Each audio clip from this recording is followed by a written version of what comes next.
Susan Eisenhower is granddaughter of the Republican President Dwight Eisenhower, and she is throwing her support behind Obama. And I think the reason is very simple.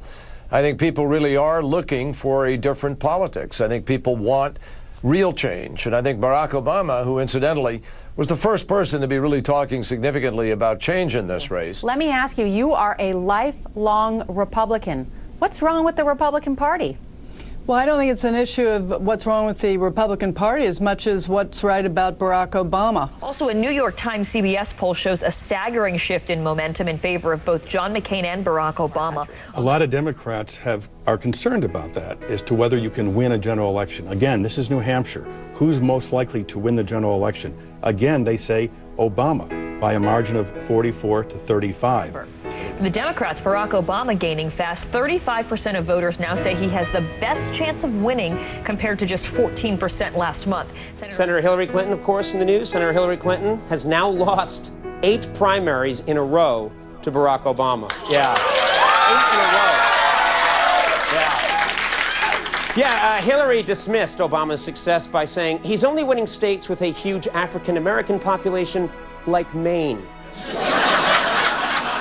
How you doing? I'm doing good. Good. It's been a year, huh? Exactly a year, Jim. Last February, he was a little-known African-American senator from Illinois with a campaign staff of 30, whose only accomplishments were 2 best-selling books and a stirring speech at the Democratic Convention 3 years earlier. He promised a grassroots insurgent campaign that would attract new people to the political process and shake up the status quo. And it's taken him from political neophyte to presidential contender. What he lacks in executive experience, he's made up for with a grasp of the issues, an ability to read the public mood, and the gift of turning Democratic boilerplate into political poetry. What began as a whisper in Springfield has swelled to a chorus of millions calling for change.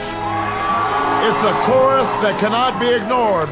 A chorus that cannot be deterred. This time can be different because this campaign for the presidency of the United States of America is different. Hope that in America, no dream is beyond our grasp. If we reach for it and fight for it and work for it. Understand this, hope is not blind optimism. Hope is not ignorance of the barriers and the challenges that stand between you and your dreams. I know how hard it will be to change America. I know how hard these things are. The politics of hope does not mean hoping things come easy. But I also understand that nothing worthwhile in this country has ever happened unless somebody, somewhere, is willing to hope.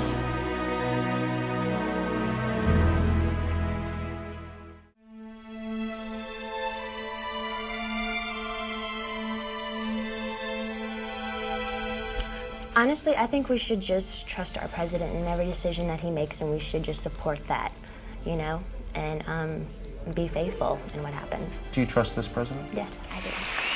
And though we won in Washington, D.C., this movement won't stop until there's change in Washington, D.C., and tonight we're on our way.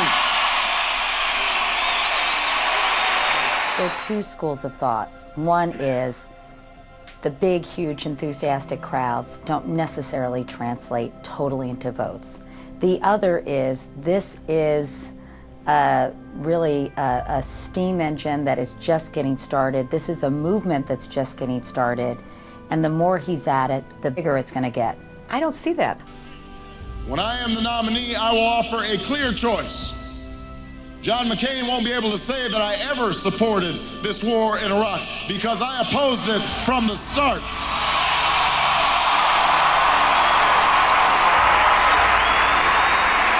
I understand when he joined the Senate, he came to see you for advice, and you told him to work hard.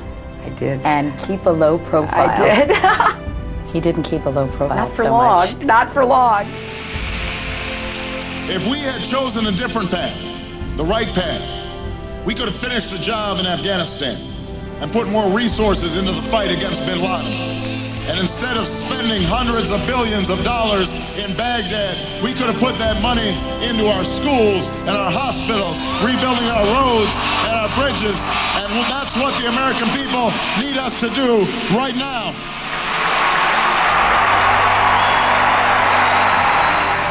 What do you see yourself doing if this doesn't work out?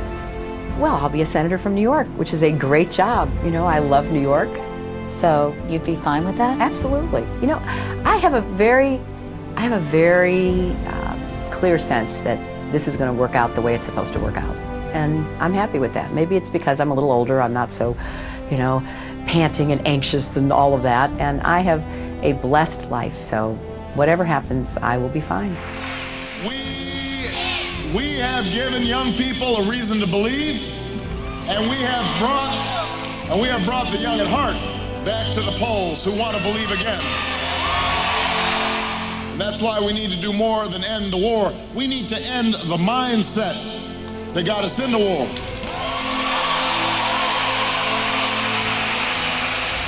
To encourage a country with only rhetoric rather than sound and proven ideas, the trust and the strength and courage of free people is not a promise of hope, it's a platitude.